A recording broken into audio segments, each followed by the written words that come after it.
السلام علیکم ناظرین، صوبیہ خان اپنے پروگرام ملاقات کے ساتھ حاضر ہے۔ جیسا کہ آپ جانتے ہیں کہ میں اپنے اس پروگرام میں مختلف شخصیات کے ساتھ آپ کی ملاقات کرواتی ہوں۔ آج کا پروگرام ہمارا خاصا اہمیت کا حامل ہے اور یہ پہلے ہی پیش کیے جانے والے پروگرام سے کافی منفرد ہے۔ ہر مکتب فکر چھوٹے بڑوں میں مقبول ایک دینی شخصیت ہمارے ساتھ موجود ہیں۔ آئیے ملتے ہیں جنید جمشید صاحب سے۔ السلام علیکم جنید جمشید صاحب۔ وعلیکم السلام۔ کچھ ہی عرصہ پہلے ایک سنگر، ایک ایکٹر کے طور پر آپ اسکرین پر نظر آتے تھے، ٹھیک ہے، سب نوجوان دلوں کی دھڑکن تھے آپ، لیکن ایک ساتھ ہی چینج آیا، اب ایک مبلغ، یہ انقلاب کیسے ممکن ہوا؟ ایکچولی اس میں تھوڑا سا تو وقت لگا۔ آبویسلی جب میوزک شروع کی تھی 1987 کی بات ہے، شعیب منصور صاحب نے ہمیں دیکھا اور آبویسلی وہ ایک ویژنری آدمی تھے، ایک انٹیلیجنٹ آدمی۔ انہوں نے ہمارے اندر جو میوزیکل ٹیلنٹ دیکھا اور اس کو انہوں نے سامنے لے کر آئے لوگوں کے، گانا کیا ہم نے دل دل پاکستان، لوگوں نے پسند کیا اور پھر اتنا پسند کیا کہ وہ ہر پاکستانی کے دل کی دھڑکن بن گیا۔ تو جس وقت میوزک شروع کیا تو اس وقت نہیں تھا خیال کہ لائف میں آگے کیا کریں گے۔ آبویسلی ایک اسلام آباد کا میں رہنے والا، یہیں میں اسی شہر میں پلا بڑھا،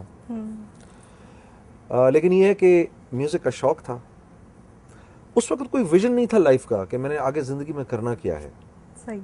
تھوڑے عرصے بعد محسوس کیا کہ جب آپ لوگوں میں گئے، محسوس کیا کہ بھئی یہاں تو ایک بہت بڑا مجمع جو ہے وہ آپ کو ایک آئیڈیل کے طور پہ لیتا ہے، اور شعیب ایک ایسی پرسنالٹی تھے، وہ خود بھی ایک ان معاملات میں بڑے ذمہ دار تھے۔ مجھے یاد ہے کہ جب کبھی ہم کوئی البم کرتے تھے یا جب کوئی گانا کرتے تھے تو شعیب کہتے تھے کہ دیکھو ہم نے صرف میوزک نہیں کرنی بلکہ ہم نے اپنی آڈینس کو ایجوکیٹ بھی کرنا ہے۔ اس میں ہم بہت ساری چیزیں ایسی بھی کریں گے جو لوگوں نے پہلے نہیں سنی بھی ہوں گی، لیکن ہم نے لوگوں کو ایجوکیٹ کرنا ہے۔ اس لیے آپ نے دیکھا ہوگا کہ وائٹل سائنس نے بے شمار قومی نغمے کیے، دل دل پاکستان، یہی زمین، مولا، سارے بہت مقبول رہے ہیں، لوگوں نے پسند کیے جی، کیونکہ ہم اس میں بلیو کرتے تھے۔ ایک وقت آیا کہ جب ہمیں اس بات کا احساس ہونے لگا کہ ہم پاکستان کو ریپرزینٹ کرتے ہیں، ہم پاکستان کی زبان ہیں، یہاں کی جو نوجوان نسل ہے اس کے ہم ترجمان ہیں۔ تو وہ ایک لائن، اور اس لائن پر سیریسلی میں چلتا رہا، یہاں تک کہ ایک وقت پر آنے کے بعد 9/11 کے بعد مجھے احساس ہوا کہ یہ میری زندگی کا کینوس جو ہے وہ صرف پاکستان نہیں ہے۔ اللہ نے مجھے صرف اس ملک کے لیے نہیں پیدا کیا بلکہ اللہ نے مجھے سارے عالم کے لیے بنایا ہے۔ یہ کیا بات ہوئی کہ 9/11 کے بعد ساری کی ساری دنیا جو ہے اس نے مسلمانوں کو برانڈ کرنا شروع کر دیا کہ مسلمان ایسے ہیں اور مسلمان ایسے ہیں، اور میں اس بات کو کبھی سیریسلی نہیں لیتا تھا، میرا دل ہی نہیں مانتا تھا کہ میں نے اپنے ارد گرد بے شمار اچھے لوگ دیکھے تھے، اور میں نے یہ جاننے کی کوشش کی اسلام ہے کیا، اور مسلمان کی ذمہ داری کیا ہے، اور اللہ اور اس کے رسول ہم سے چاہتے کیا ہیں، کیا جو میں یہ کر رہا ہوں یہ کافی ہے یا ناکافی ہے، کیا گانا ٹھیک ہے نہیں ہے، یہ پہلے تو کبھی جاننے کی کوشش نہیں کی نا۔ تو اس راستے پر میں اس لیے گیا کہ میں یہ جاننا چاہتا تھا کہ میرے دنیا میں آنے کا مقصد کیا ہے۔ نہیں، یہ چینج آیا کیسے؟ بس یہ چینج اس بات کے احساس نے دلانا شروع کر دیا کہ میرے اوپر، میں صرف ایک پاکستانی نہیں ہوں بلکہ پاکستانی ہونے سے پہلے میں ایک مسلمان ہوں، اور مسلمان صرف نام کا نام نہیں ہے، مسلمان ایک زندگی کا نام ہے۔ جیسے کہتے ہیں نا ایک ڈاکٹر، یہ ڈاکٹر ہیں، تو یہ تھوڑی کہ بس یہ کیونکہ ڈاکٹر کے بیٹے ہیں تو یہ ڈاکٹر ہیں، ایسے تھوڑی ہوتا ہے۔ وہ ڈاکٹری کی زندگی گزارتے ہیں اس لیے وہ ڈاکٹر ہیں۔ اگر وہ ڈگری لے بھی لیں اور وہ میڈیسن کو پریکٹس نہ کریں تو ہم میں سے، آپ میں سے کوئی اپنے بچے کو ان کے پاس نہیں لے کے جائے گا، حالانکہ وہ ڈاکٹر کہلا رہے ہیں لیکن وہ اس کو پریکٹس نہیں کر رہے۔ تو میں نے یہ ریئلائز کیا کہ مسلمان ہونا صرف نام کا نہیں ہے، یہ ایک پوری 24 گھنٹے کی زندگی ہے۔ لا الہ الا اللہ محمد رسول اللہ، یہ صرف زبان کا بول نہیں ہے، بلکہ یہ ایک 24 گھنٹے کی زندگی ہے. یہ میں نے ریئلائز کیا، جس کی وجہ سے میں پریشان ہو گیا کہ میں نے کہا یہ تو، اور اللہ اور اس کے رسول سے مطلوب بھی یہی ہے کہ یہ زندگی گزاری جائے. تو اس چیز نے مجھے اندر سے پریشان کر دیا، اور میرے اندر ایک کشمکش شروع ہو گئی، ایک سنگر کی اور ایک پریکٹسنگ مسلم کی جنگ شروع ہو گئی. تو بس اس جنگ میں پھر میں کرتے کرتے کرتے کرتے آہستہ آہستہ آہستہ، اور آپ نے صحیح لفظ استعمال کیا، انقلاب. کیونکہ انقلاب سڑکوں پہ نکلنے کو نہیں کہتے، انقلاب نکلا ہے قلب سے. قلب کا بدل جانا یہ انقلاب ہے. تو واقعی میرے لیے ایک انقلاب تھا. تو ہم دیکھتے تھے کہ ایک نوجوان اسکرین پر آیا، دل دل پاکستان چھا گیا وہ، ٹھیک ہے. اس کے بعد جو ہے وہ آپ کا ایک دم سے چینج، آپ کیا سمجھتے ہیں کہ یہ مقدر ہے، محنت ہے، یا کچھ اور؟ ماشاءاللہ بڑا اچھا سوال ہے. مطلب میں آپ کا سوال سن کے میں خود بھی گھوم گیا ہوں. ہم ایک تو مقدر کا مطلب بڑا غلط لیتے ہیں. مقدر کا مطلب یہ ہے، تقدیر کا مطلب یہ ہے، اللہ نے یہ تقدیر بنائی ہے. آدمی میری بات مانے گا، میں اس کی زندگی بنا دوں گا. یہ تقدیر کا فیصلہ ہے. یہ نافرمانی کرے گا تو میں اس کی زندگی بگاڑ دوں گا. یہ تقدیر کا فیصلہ ہے. شیطان نے ایک دفعہ اللہ سے کہا، یا اللہ مجھے تو نے، اقبال نے اس کو اپنے اشعار میں بھی لکھا ہے، یا اللہ تو نے میری تقدیر بڑی بری بنائی، تو نے مجھے شیطان بنا دیا. تو اللہ پاک نے اس سے پوچھا کہ تجھے اپنے شیطان بننے کا احساس نافرمانی سے پہلے ہوا کہ بعد میں ہوا؟ نافرمانی کرنے کے بعد اس بات کا احساس ہو رہا ہے کہ تو شیطان ہے، تو نے نافرمانی کی کیوں؟ تو مقدر ضرور ہے، لیکن مقدر کا مطلب یہ ہے کہ فرما برداری کرو گے تو تمہارے لیے اچھے فیصلے ہوں گے، نافرمانی کرو گے تو تمہارے لیے پریشانی کے فیصلے ہوں گے. تو میں یہ سمجھتا ہوں کہ یہ مقدر تو ہر ایک کے پاس ہے. ٹھیک ہے. اللہ رب العزت نے دین دیا کیوں ہے؟ دین ملا اس لیے ہے کہ مختلف زبانوں، مختلف علاقوں، مختلف حیثیتوں، مختلف طبقوں والے لوگ ایک دوسرے کے ساتھ پیار محبت سے رہیں. دین اس کا نام ہے. جب دین زندگی سے نکلتا ہے تو پیار محبت بھی نکل جاتا ہے، ایثار قربانی بھی نکل جاتی ہے، لوگ اپنا حق مانگنا شروع ہو جاتے ہیں. تم خود ہی بتاؤ کون انسان ایسا ہے اس دنیا میں جو کسی دوسرے انسان کو اس کا حق دے سکے؟ انسان کو تو اللہ نے بنایا ہے، اور انسان کی تمام ضروریات کو اللہ نے اپنی ذات سے جوڑا ہے. کوئی دوسرا انسان کسی دوسرے انسان کی کسی ضرورت کو پورا نہیں کر سکتا. تو بس یہ چیز تھی جس نے مجھے میری زندگی کو جھنجھوڑ دیا اندر سے.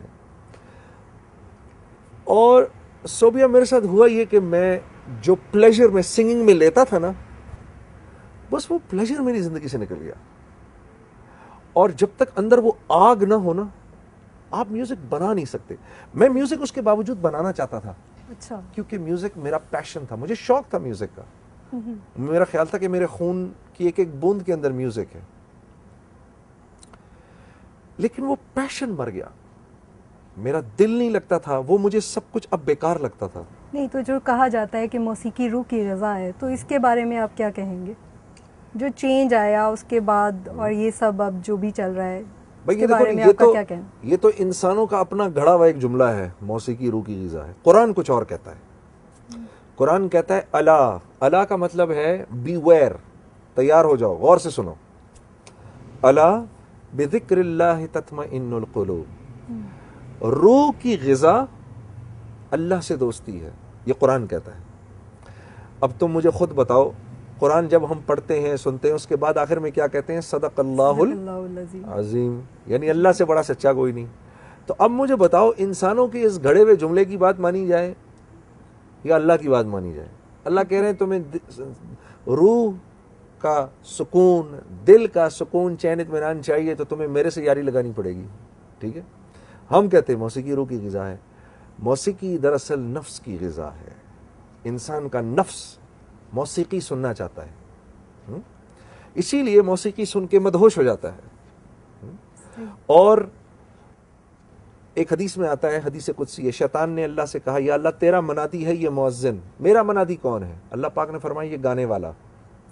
اب سمجھنے کی ضرورت ہے، اذان مقصد نہیں ہے، مقصد تو اذان کے بعد کھڑی ہونے والی نماز ہے، لیکن اذان دعوت ہے، نماز کی طرف بلانے کی دعوت ہے۔ اللہ کی بڑائی بیان کر رہے ہیں، اللہ اکبر اللہ اکبر اللہ اکبر اللہ اکبر، اللہ ادھر بھی بڑا ہے، ادھر بھی بڑا ہے، وہاں بھی بڑا ہے، پیچھے بھی بڑا ہے۔ اشہد ان لا الہ الا اللہ، میں گواہی دیتا ہوں اس بات کی کہ اللہ کے سوا کوئی معبود نہیں۔ اشہد ان محمد رسول اللہ، میں گواہی دیتا ہوں اس بات کی محمد صلی اللہ علیہ وسلم اللہ کے رسول ہیں۔ جب اللہ اور اس کے رسول کی بڑائی بیان کر لی نا، اب بلایا نماز کی طرف، حی علی الصلاۃ حی علی الفلاح، آؤ کامیابی کی طرف آ جاؤ، اللہ اکبر اللہ اکبر، اللہ اوپر بھی بڑا ہے نیچے بھی بڑا ہے، لا الہ الا اللہ۔ کتنی بڑی دعوت ہے، یہ دعوت دے کر اب ہم نماز پہ کھڑا کرتے ہیں۔ اسی طرح گانا بھی ایک دعوت ہے، گانا بھی ایک دعوت ہے۔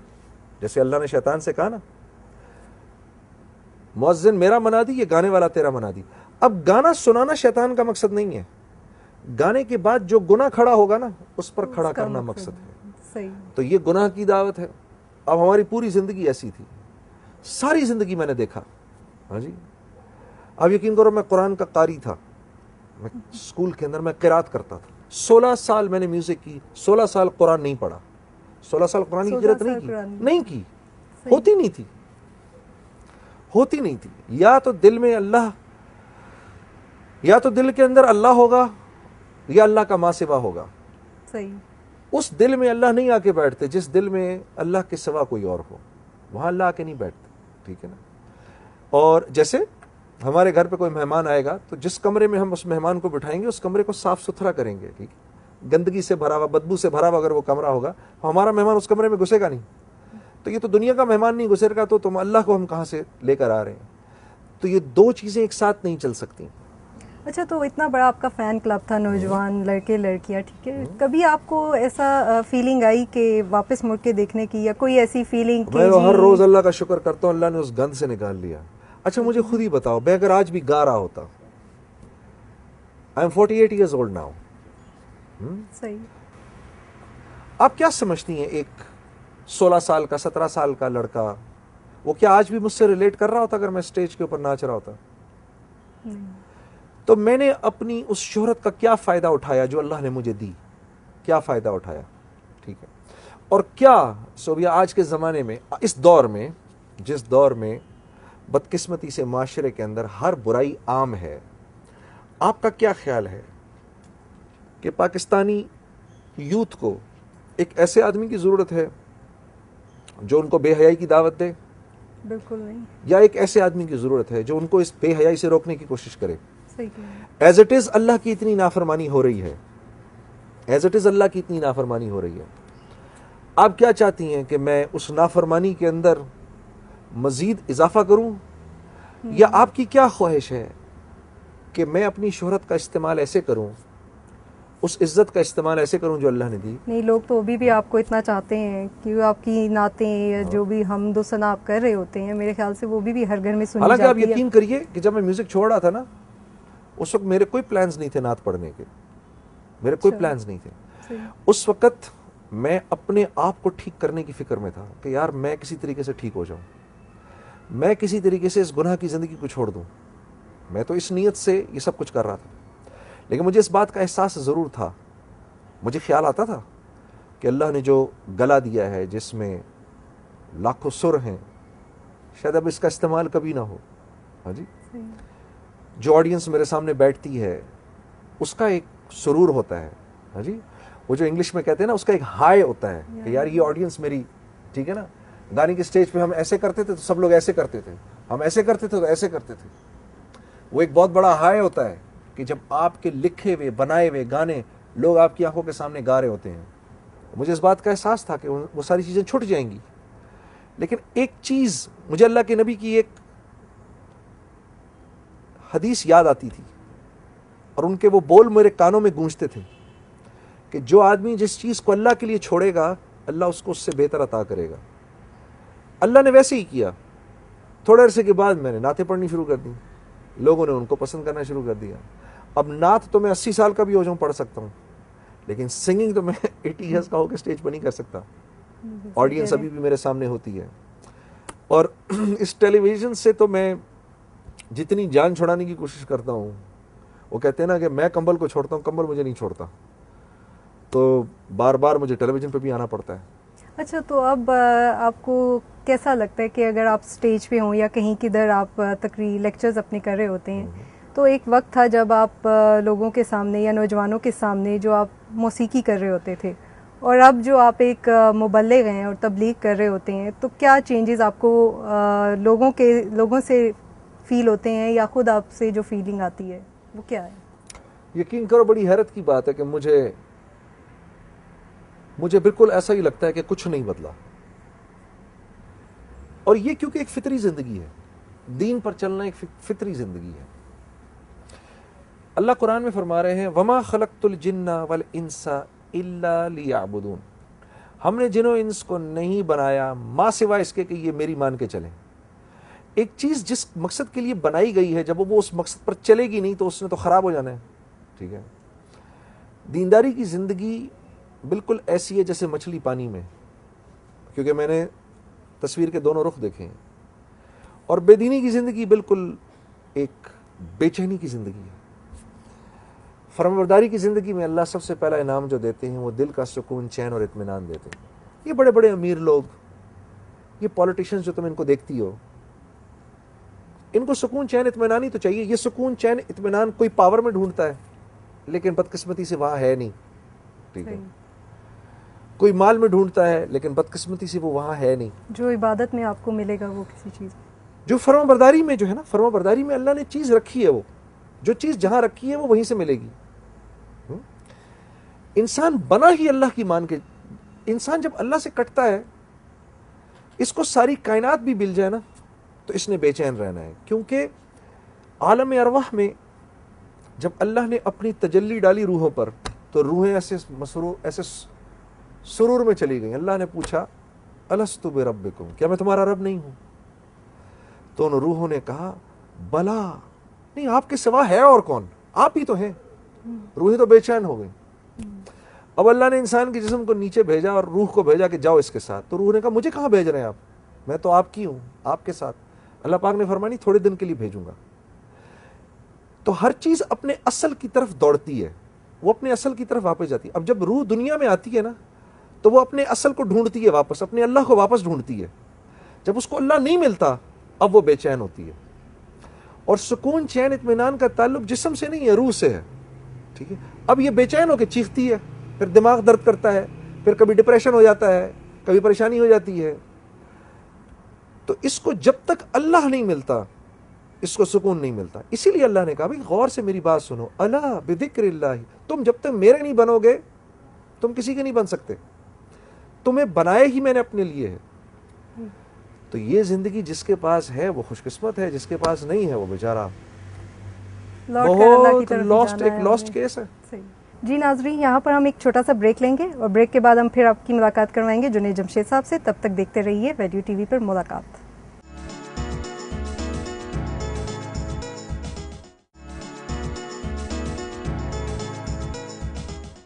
ویلکم بیک ناظرین. اس وقت گفتگو جاری ہے جنید جمشید صاحب کے ساتھ. آئیں ہم ان سے معلوم کرتے ہیں ان کی زندگی کے بارے میں مزید معلومات. شخصیت میں مکمل تبدیلی, لیکن ٹی وی اسکرین سے آپ کا ناطہ ابھی تک نہیں ٹوٹا. کیا یہ آپ کا شوق ہے, ایڈکشن ہے, یا مقصد تبلیغ؟ ایکچولی ہر لائف سٹائل کی ایک پرائیورٹی ہوتی ہے, ہر لائف سٹائل کی ایک پرائیورٹی ہوتی ہے. کرکٹر کی پرائیورٹی کیا ہے کہ he wants to be a good cricketer, تو اس کی پرائیورٹی ہے کہ he has to go to the ground. ٹھیک ہے نا, وہاں پر اس نے جا کے نیٹ کرنے ہیں. میں میوزیشین تھا, so I needed to be a good singer. تو میری پرائیورٹی کیا تھی؟ میری پرائیورٹی اسٹوڈیو تھا. You know I had to be in the studio, I had to be singing. مجھے ریاض کرنا میرے لیے ضروری تھا, نہیں تو میرے ہاتھ سے سر نکل جاتے.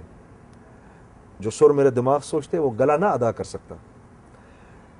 دعوت کی لائن کی بھی ایک پرائیورٹی ہوتی ہے. اس کی پرائیورٹی کیا ہے؟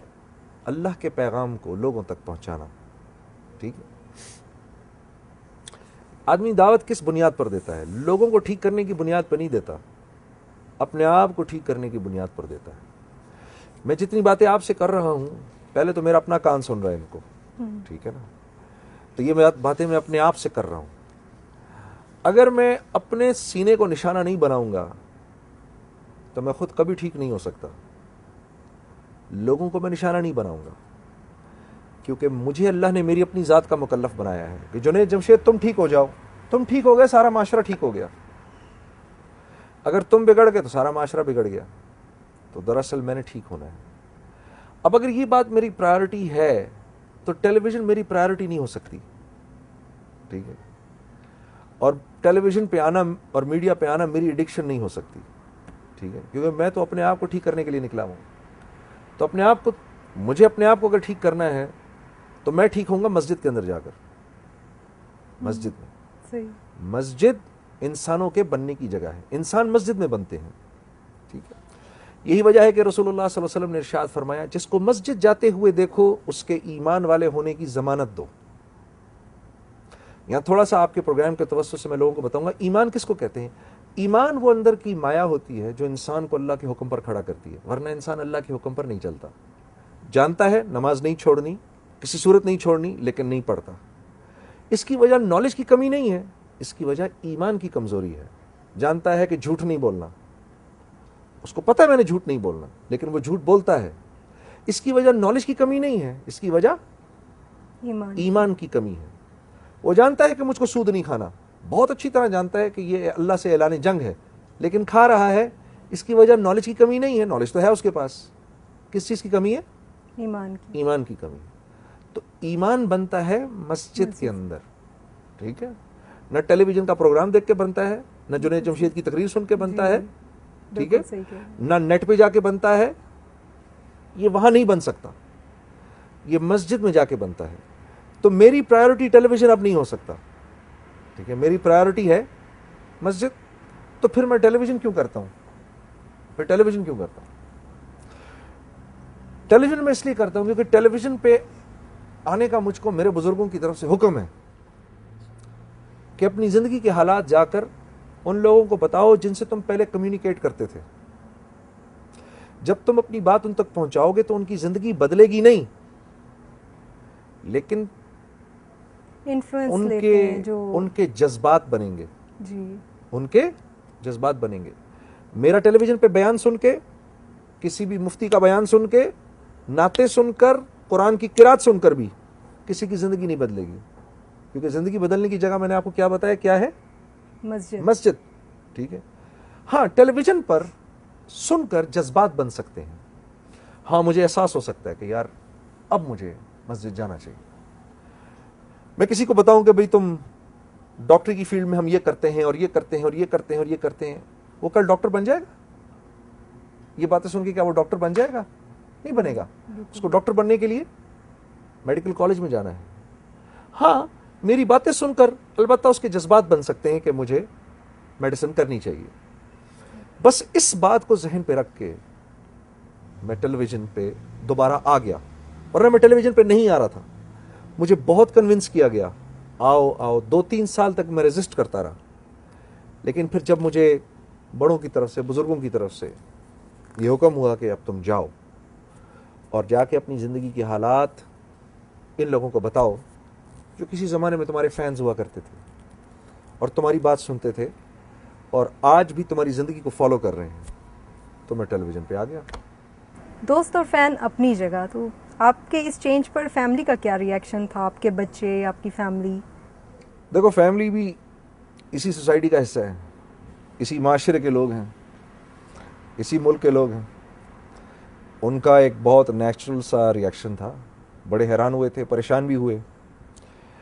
لیکن یہ ہے کہ میں یہ سمجھتا ہوں کہ 2 عورتیں, ایک میری ماں اور ایک میری وائف, ان 2 کا میرے ساتھ ایک مکمل confidence in what I was doing.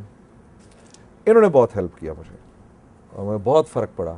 اور میں کچھ بیانات وغیرہ جو میرے ہوئے ہیں اس میں نے اپنی کارگزاریاں بیان بھی کی ہیں, تو اس میں نے ذکر بھی کیا ہے. تھوڑے عرصے کے بعد عائشہ نے میری بہت ہیلپ کی, جس کی وجہ سے میں کھڑا رہ گیا, ورنہ شاید میرے لیے مشکل ہوتا. یہ چینج آپ کی شادی کے بعد ہی آیا یا شادی سے؟ ہاں شادی کے بعد ہی تو 97 کی بات ہے. 97 میں پہلی دفعہ میری اپنے ایک دوست سے ملاقات ہوئی تھی. میرا اسکول میٹ تھا. 17 سال کے بعد میرے اس سے ملاقات ہو گئی. اس نے پھر مجھے مولوی طارق جمیل صاحب سے ملوا دیا. پھر مولانا کا میرا ایک ساتھ رہا مسلسل, اور وہ میرے پہ محنت کرتے رہے, جس کی وجہ سے. تو اتنی مصروفیات میں سے کیسے وقت نکالتے ہیں اپنی فیملی کے لیے, اور کیسے وقت گزارتے ہیں فیملی کے ساتھ؟ مصروفیت تو ہے, اور میں اللہ سے بہت مانگتا ہوں کہ مجھے وقت میں اللہ برکت عطا فرما. اکثر ایسے ہوتا ہے کہ عید بھی ان کے ساتھ نہیں گزرتی, اللہ کے راستے میں گزرتی ہے, لیکن پھر میں کرتا یہ ہوں کہ میں جو کچھ کر رہا ہوتا ہوں نا, وہ آ کر گھر والوں کو سناتا ہوں کہ دیکھو میں نے یہ کیا ہے. This is how you motivate them. آپ ان کو موٹیویٹ کرتے ہیں. کیا ہمارے پاکستان میں انقلاب یا اسلامی انقلاب لایا جا سکتا ہے, اور وہ کون لائے گا؟ نہیں, اسلام ایسے نہیں آتا. اسلام کسی بھی انقلاب سے نہیں آتا. اگر اسلام انقلاب سے آتا ہوتا تو رسول اللہ صلی اللہ علیہ وسلم جس دن نبی بنائے گئے تھے اس کے 1 مہینے کے بعد سارے کے سارے حجاز کے اندر اسلام پھیل جاتا. لیکن اسلام لوگوں کی زندگیوں میں بتدریج آتا ہے. اللہ رب العزت کی سنت مبارکہ بھی یہی ہے. اللہ پاک یہ نہیں چاہتے. اللہ پاک یہ چاہتے ہیں کہ بندہ اللہ سے محبت کرے تو دل سے کرے. ٹھیک ہے, یہ اللہ رب العزت کی منشا ہے. ٹھیک ہے, اسی لیے اللہ نے دنیا کے اندر جزا اور سزا نہیں رکھی. جزا اور سزا آخرت کے لیے ہے. دنیا میں اللہ نے لوگوں کو چھوڑا ہے اور فرمایا کہ دیکھو تمہارے پاس 2 راستے ہیں. انا ہدیناہ السبیل, یہ دیکھو یہ سیدھا راستہ ہے, سیدھا راستہ ہے. اما شاکرا و اما کفورا, کچھ شکر گزار مان جائیں گے, کچھ نافرمان انکار کر دیں گے. ٹھیک ہے, تو کسی بھی معاشرے میں اسلامی انقلاب نہیں آ سکتا. اگر لانے کی کوشش کی جائے گی تو لوگ اس کے اگینسٹ ریولٹ کر دیں گے, لوگ اس کے خلاف کھڑے ہو جائیں گے. آج اگر ہم اس معاشرے میں جب اپنے حکام کو برا بھلا کہتے ہیں, اگر ہم حضرت عمر رضی اللہ تعالیٰ عنہ یا حضرت عمر بن عبدالعزیز کو اپنا پریزیڈنٹ بنا دیں, تو آپ ان کو پریزیڈنٹ بنانے کے لیے تیار ہیں؟ ان سے زیادہ تو نیک کوئی ہے نہیں. ہم نعوذ باللہ تیسرے ہی دن ہم ان کی قتل کی فکر شروع کر دیں گے. ٹھیک ہے, کیونکہ نہ تو وہ آپ کو جھوٹ بولنے دیں گے, نہ وہ آپ کو نماز چھوڑنے دیں گے, نہ وہ عورتوں کو باہر بے پردہ نکلنے دیں گے, نہ وہ کسی کو مال کھانے دیں گے, نہ وہ کسی کو چور بازاری کرنے دیں گے, نہ وہ سود کھانے دیں گے. وہ تو ایسا کچھ نہیں کرنے دیں گے. وہ تو دودھ کے اندر پانی نہیں ملانے دیں گے. ٹھیک ہے, وہ تو ٹریفک لائٹ نہیں توڑنے دیں گے, وہ تو کچھ بھی نہیں کرنے دیں گے. لیکن میرا گزارا ایسے حاکم کے ساتھ ہو نہیں سکتا. مجھے تو ایسا حاکم چاہیے جو مجھے بھی 2 نمبری کرنے دے اور خود بھی 2 نمبری کرے. ٹھیک ہے نا, کیونکہ میں خود ایک 2 نمبر آدمی ہوں, تو مجھے ایک ایسا حاکم چاہیے. ٹھیک ہے نا, اگر اس نے آ کے مجھے ٹھیک کرنے کی کوشش کی تو میں تو اس کے قتل کے در پہ ہو جاؤں گا. ٹھیک ہے, تو جب 18 کروڑ لوگ نیچے جھوٹ اور چور بازاری کریں گے, تو ایک اچھا آدمی اوپر بٹھا دینے سے جو کہ ڈنڈے کے زور پہ لوگوں کو ٹھیک کرنا چاہے, لوگ ٹھیک ہو جائیں گے؟ نہیں. تو دین ایسے نہیں پھیلتا. دین کیسے پھیلتا ہے؟ دین پھیلانے کے لیے اللہ رب العزت کی ایک سنت ہے. وہ کیا ہے؟ رسول اللہ صلی اللہ علیہ وسلم کا طریقہ. آپ صلی اللہ علیہ وسلم کا طریقہ کیا تھا؟ آپ لوگوں کے پاس جاتے تھے اور ان کو اللہ کی طرف بلاتے تھے, تو لوگوں کے قلوب جو تھے نا, وہ آپ صلی اللہ علیہ وسلم کی باتیں سن کر اللہ سے دوستی کرنے کی طلب پیدا کرتے تھے. جیسی طلب پیدا ہوتی تھی, آسمان سے اللہ کے لیے ہدایت کا فیصلہ ہو جاتا تھا, وہ آدمی اللہ کا ہو جاتا تھا. دین جب بھی پھیلے گا اسی طریقے سے پھیلے گا. ٹھیک ہے, اسی طریقے سے آہستہ آہستہ آہستہ آہستہ آہستہ آہستہ آہستہ آہستہ کر کے دین پھیلے گا. تو آپ کی نظر میں ایک کامیاب انسان کی تعریف کیا ہے؟ یہ تو کامیاب انسان کو تو اللہ نے ڈسکرائب کیا, فمن زحزح عن النار وادخل الجنت فقد فاز. اللہ نے فرمایا جو جہنم سے بلکہ جنت میں چلا جائے وہ کامیاب ہے. ٹھیک ہے, دراصل اس بات کا مطلب یہ ہے کہ تم اپنی زندگی کے اندر ایسے اچھے اخلاق پیدا کر لو, تم اپنی زندگی کے اندر ایسے اچھے معاملات پیدا کر لو, تم زندگی کے اندر اپنی زبان کو اتنا شیریں کر لو کہ کہ اللہ رب العزت تم سے دنیا میں ہی خوش ہو جائیں. جب وہ تم سے دنیا میں ہی خوش ہو جائیں گے تو وہ سب سے پہلے تمہاری دنیا بنائیں گے. سب سے پہلے دنیا بنتی ہے. دنیا بننے کا مطلب کیا ہے؟ یہ جتنے لوگ آپ کا پروگرام دیکھ رہے ہیں یہ سب چاہتے ہیں ہمارے رزق میں برکت ہو. سب چاہتے ہیں. ٹھیک ہے. یہ سب چاہتے ہیں کہ معاشرے میں لوگ ان کی عزت کریں. یہ سب چاہتے ہیں. یہ سب چاہتے ہیں کہ ان کی اولاد ان کی فرما بردار ہو. جتنے شوہر بیٹھے ہیں سب چاہتے ہیں کہ بیوی وفا کرنے والی ہو. جتنی بیویاں بیٹھی ہیں سب چاہتی ہیں کہ ان کے شوہر ان سے محبت کرنے والے ہوں. ان کی ساس ان کی قدر کرنے والی ہو. ہر ساس چاہتی ہے کہ بہو قدر کرنے والی ہو. ہر باپ چاہتا ہے کہ بڑی عمر میں بیٹا اس کا خیال کرنے والا ہو. ٹھیک ہے. سب یہ چاہتے ہیں کہ بارش وقت پہ ہو. سب یہ چاہتے ہیں کہ بارش غلط وقت پہ نہ ہو. سب یہ چاہتے ہیں بجلی نہ جائے. سب یہ چاہتے ہیں مہنگائی نہ ہو. یہ جتنے سننے والے ہیں وہ یہ ساری چیزیں چاہتے ہیں. ٹھیک ہے نا. تو اللہ پاک فرماتے ہیں میں یہی نہیں، یہ تو تم سوچ رہے ہو نا، میں اس سے بھی بڑھ کے اپنی شان کے مطابق دوں گا، لیکن جیسے کہہ رہا ہوں ویسے زندگی گزار لو. میں کہتا ہوں نہیں اللہ، پہلے تو میری مان پھر میں تیری مانوں گا. یعنی میں یہ کہتا ہوں پہلے میں گیلا ہو جاؤں پھر پانی پھینکو میرے اوپر. ایسا تو نہیں ہوگا، جب پانی گرے گا تبھی گیلا ہوں گا. ٹھیک ہے. اللہ کا ایک نظام ہے. یہ ساری کی ساری کائنات چاہے کہ اس طرف کو چلیں، ایسے نہیں ہو سکتا. ہوگا وہی جو اللہ چاہیں گے. تو اللہ نے ہمیں ایک بڑی خوبصورت زندگی دی ہے. ٹھیک ہے نا. جو اس زندگی پہ چلے گا وہ دنیا کے بھی مزے کرے گا اور آخرت کے بھی مزے کرے گا. کوئی پیغام جو یوتھ کے لیے آپ دینا چاہیں؟ میری دل سے یہ خواہش ہے کہ اللہ پاک دل کے اندر طلب ڈال دے. ہدایت ایک اللہ کی طرف سے بہت بڑی دولت ہے. ہر نماز میں ہم کیا کہتے ہیں؟ اہدنا الصراط المستقیم. جب اللہ کہتے ہیں نا، ہم کہتے ہیں اللہ کو ایاک نعبد و ایاک نستعین، تجھے رب مانتے ہیں، تیری عبادت کرتے ہیں تو اس سے مدد مانگتے ہیں. اللہ کہتے ہیں مجھ سے ہدایت مانگو. اہدنا الصراط المستقیم، یہ مانگو میرے سے، کیونکہ یہ مانگے بغیر نہیں دوں گا. یہ جب تک طلب نہیں دکھاؤ گے نہیں دوں گا. تو میری دل سے یہ خواہش ہے، تمنا ہے ایک، کہ جتنے سننے والے ہیں، میں، آپ، یہ ہمارا جتنا کرو یہاں کھڑا ہے، میری دل سے یہ خواہش اور میری تمنا ہے، آرزو ہے اور دعا ہے کہ دل میں اللہ کی فرما برداری کی تمنا پیدا ہو جائے.